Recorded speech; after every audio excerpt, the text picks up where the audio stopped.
जय हिंद, जय भारत, वंदे मातरम, प्रणाम, जय बुद्धाय, नमस्ते साथियों। मैं आप सबसे एक बात कहना चाहता हूँ। सब समाज के सामने इटावा की घटना के उपलक्ष्य में इस समय यह देश है, राष्ट्र है, तब संविधान है और यहाँ मंदिर हैं। मंदिर में भगवान की प्रतिमाएं हैं। यहाँ बौद्धालय हैं। बौद्धालय में भगवान बुद्ध जी की प्रतिमाएं हैं। यहाँ गुरुद्वारे हैं। गुरुद्वारे में गुरु ग्रंथ साहिब है। जब यह देश नहीं रहेगा, राष्ट्र नहीं रहेगा, तो यहाँ न संविधान होगा, न मंदिर होंगे, न कथाएं होंगी, न यज्ञशालाएं होंगी, न गुरुद्वारे होंगे, न बौद्धालय होंगे।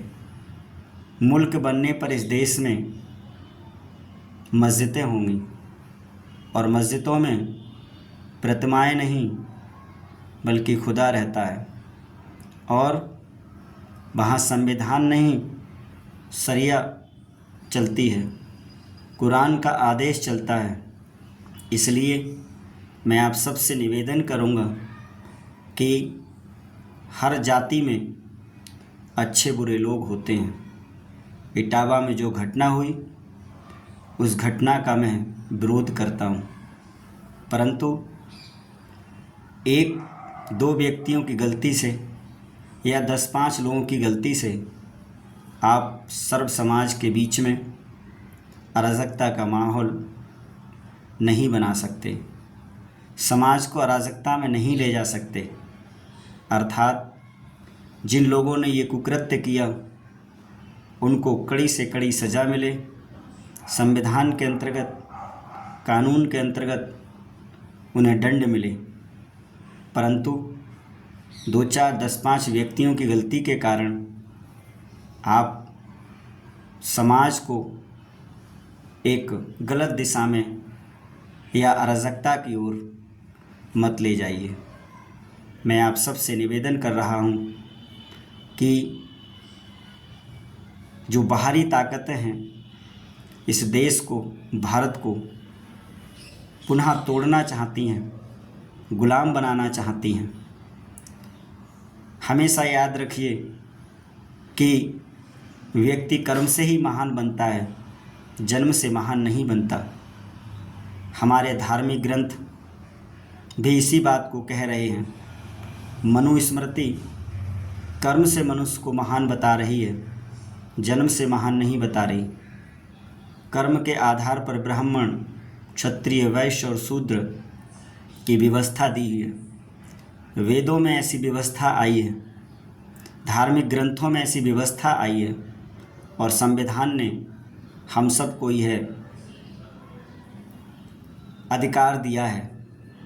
अर्थात हम सब उच्च कर्म को अपनाकर, अच्छे कर्म को अपनाकर हम आगे बढ़ें, समाज को आगे बढ़ाएं, देश को आगे बढ़ाएं। किसी एक दो व्यक्ति की गलती से हम सब समाज को न तोड़ें, समाज को अराजकता की ओर न ले जाएं। अर्थात पुनः मैं कहना चाहता हूँ, आज ये राष्ट्र है, देश है, तब इसमें मंदिर हैं, बौद्धालय हैं, गुरुद्वारे हैं, कथाएं हैं, यज्ञशालाएं हैं, सब है। जब यह देश नहीं रहेगा, राष्ट्र नहीं रहेगा, तब इसमें संविधान नहीं चलेगा। जब इसमें मंदिर नहीं होंगे, यज्ञशालाएं नहीं होंगे, मुल्क बनने पर साथियों मस्जिद तय होती और मस्जिदों में खुदा रहता है, वहाँ शरिया कानून चलता है और कुरान मुख्य हो जाता है। ईश निंदा करने पर आपको मृत्युदंड दे दिया जाता है।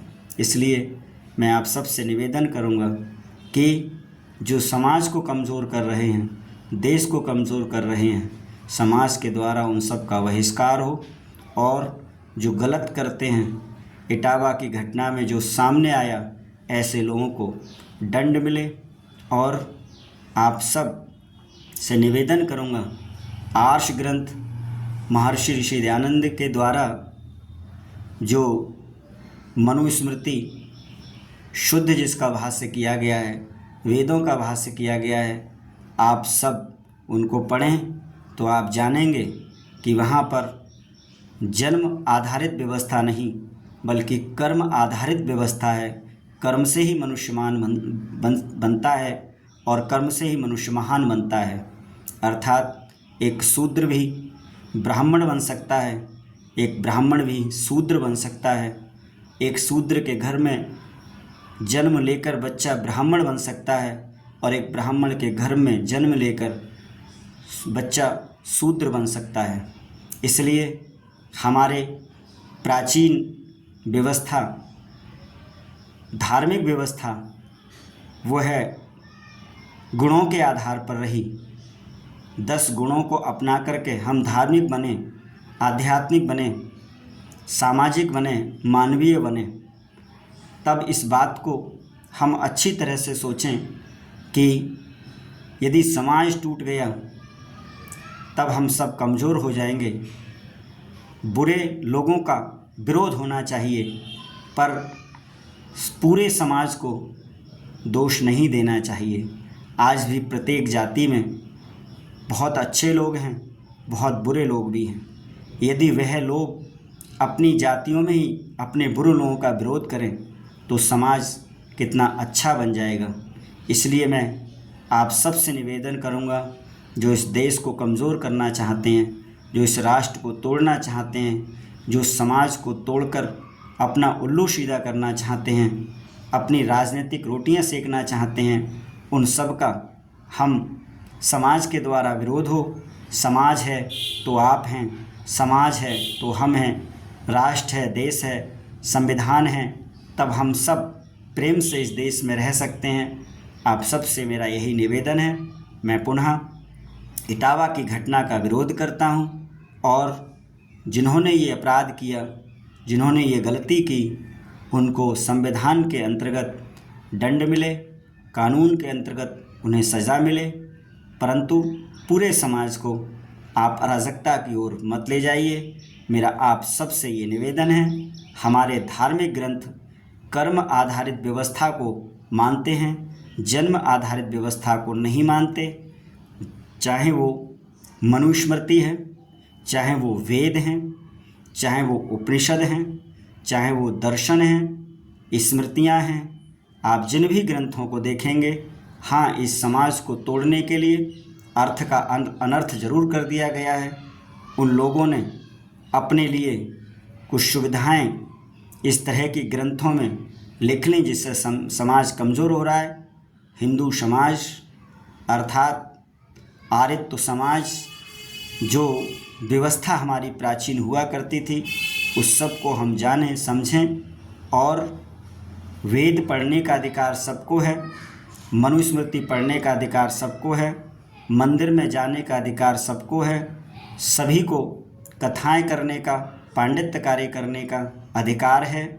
ऐसा यदि मनुष्य आचरण से शुद्ध होता है, मनुष्य विद्वान होता है, मनुष्य धार्मिक ग्रंथों को पढ़ना जानता है, और यदि मनुष्य आचरणवान है, चरित्रवान है, तो वह ब्राह्मण है। यदि मनुष्य आचरणवान नहीं है, चरित्रवान नहीं है, विद्वान नहीं है, तब वह शूद्र की योनि से भी नीचे है। अर्थात शूद्र से भी जिसको हम कहते हैं कि वर्ण का मतलब केवल चुनना ही है। आप चारों ब्राह्मण, क्षत्रिय, वैश्य और शूद्र जो कर्मागत व्यवस्था आई है, आप उसमें से किसी को भी चुन सकते हैं अपनी स्वेच्छा से, अपनी इच्छा से। इसी को स्वधर्म कहा गया है। हमारे यहाँ पर मनुस्मृति पर जो बातें बोली जाती हैं या वेदों पर जो बातें बोली जाती हैं, वह सत्य नहीं है। वह वास्तव में हमने ग्रंथों को समझा नहीं है। मनुस्मृति हमेशा जन्म से नहीं बल्कि कर्म से महान बता रही है।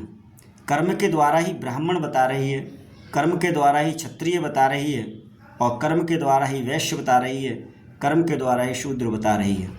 ये चारों अपने वर्णों को बदल भी सकते हैं अपनी स्वेच्छा से। मैं पुनः कह रहा हूँ, इन वर्णों में पैदा होने वाले बच्चे, शूद्र के घर में पैदा होने वाला बच्चा ब्राह्मण बन सकता है, क्षत्रिय बन सकता है, वैश्य बन सकता है, और ब्राह्मण के घर में पैदा होने वाला बच्चा शूद्र बन सकता है, वैश्य बन सकता है, क्षत्रिय बन सकता है। इसलिए आप सब आर्ष ग्रंथों का पठन पाठन करें और महर्षि दयानंद सरस्वती के द्वारा जो कर्म व्यवस्था बताई गई है आप सब उसको समझें। महापुरुष किसी एक का नहीं होता। महापुरुष ने समय के अनुसार जो संघर्ष किए हैं वो सर्व समाज के लिए हितकर थे, उस समय की स्थिति परिस्थिति के अनुसार। इसलिए महापुरुष को जाति में न बांधकर वह सबका है। भगवान बुद्ध जी सबके हैं, अंबेडकर सबके हैं, राम सबके हैं, कृष्ण सबके हैं, ऋषि दयानंद सबके हैं। अर्थात महापुरुष को आप उनके विचारों को छोटा ना करें या फिर उनके विचारों को केवल अपनी जाति व्यवस्था ना माने। ऐसा ना माने कि केवल मेरी जाति के लिए। हाँ, उन्होंने उस समय की यथार्थ स्थिति के अनुसार, परिस्थिति के अनुसार, समाज के अनुसार उस समाज को अच्छा बनाने के लिए, उस समाज को उत्कृष्ट बनाने के लिए, उस समाज को चरित्रवान विद्वान बनाने के लिए उस समय की स्थिति परिस्थिति के अनुसार उन्होंने संघर्ष किया और समाज को गति दी, समाज को आगे लाए। इसलिए मैं पुनः कहूँगा, महापुरुष सबके हैं, सब के महापुरुष हैं। इसलिए महापुरुषों के नाम पर जातिवाद की लड़ाई न हो। इस जातिवाद ने इस देश को बहुत कमज़ोर किया है। जातिवाद के कारण ही ये देश गुलाम हुआ है। मैं आप सबसे पुनः निवेदन करूँगा, अर्थात समाज को कमज़ोर न होने दें। समाज सर्वोपरि है, परिवार सर्वोपरि है। आप समाज व्यवस्था को सुदृढ़ बनाए रखें, समाज व्यवस्था को अच्छा बनाए रखें। हम सब आपसे यही कामना करते हैं और जिस देश को कमज़ोर करना चाहते हैं, तोड़ना चाहते हैं, उनका विरोध करें, चाहे फिर वो कोई भी हो। और मैं पुनः इटावा की घटना का विरोध करता हूँ। जिन्होंने यह गलत कार्य किया, जिन्होंने इस तरह का माहौल बनाया, उन सब के प्रति कड़ी से कड़ी सज़ा मिले और उनको संविधान के अंतर्गत दंड मिले। मैं इन्हीं शब्दों के साथ आप सब से निवेदन करूंगा कि हम सब इस राष्ट्र को, समाज को, देश को, संविधान को अग्रणी अर्थात उच्च बनाने के लिए और प्रयत्न करें, मेहनत करें, परिश्रम करें और समाज को अराजकता की ओर न ले जाएं, क्योंकि ये देश हम सबका है, राष्ट्र हम सबका है और यह समाज हम सबका है। मैं 2 लाइनें आप लोगों को बोलना चाहूँगा। इस देश की दीवार में कहाँ दरार नहीं है, इस देश की दीवार में कहाँ दरार नहीं है, एक भी दरो दीवार सही सलामत नहीं है। यह न पूछो किस देश को किसने लूटा है, यह न पूछो किस देश को किसने लूटा है, बल्कि यह पूछो कि लूट में कौन हिस्सेदार नहीं है। जब चाँद में ही आग हो तो गगन क्या करे, जब चाँद में ही आग हो तो गगन क्या करे, जब फूल ही उग्र हो तो चमन क्या करे। और मेरे तिरंगे ने मुझसे रोकर के यूँ कहा, मेरे तिरंगे ने मुझसे रोकर के यूँ कहा, जब नेता ही भ्रष्ट हों तो वतन क्या करे, जब नेता ही भ्रष्ट हों तो जनता क्या करे। मेरे साथियों, आप सबका ये देश है और उन बाहरी ताकतों से अपने देश को, समाज को बचाइए। मैं पुनः जो घटनाएं हमारे बीच में ऐसी होती हैं, मैं उन सब का विरोध कर रहा हूं। आप सब के लिए पुनः मैं धन्यवाद देता हूं और मेरी बात में यदि कहीं भी आपको कोई गलत बात लगी हो तो आप कमेंट के द्वारा या मेरे से फ़ोन के द्वारा मेरी आईडी पर, फेसबुक पर, यूट्यूब पर नंबर पड़ा हुआ है, आप मुझसे बात कर सकते हैं। आप सबके लिए मैं हमेशा जो मेरा भाव है मैंने आप सबके सामने रखा। आप मुझे मेरी बातों का यदि कहीं भी कुछ अर्थ गलत ना निकालें और यदि आपको कहीं लगता है तो आप मुझसे फ़ोन के द्वारा बातचीत कर सकते हैं। सभी भाइयों के लिए, पूरे समाज के लिए, पूरे देश के लिए मेरा नमन। जय हिंद, जय भारत, जय बुद्धाय, प्रणाम, नमस्ते साथियों जी, धन्यवाद।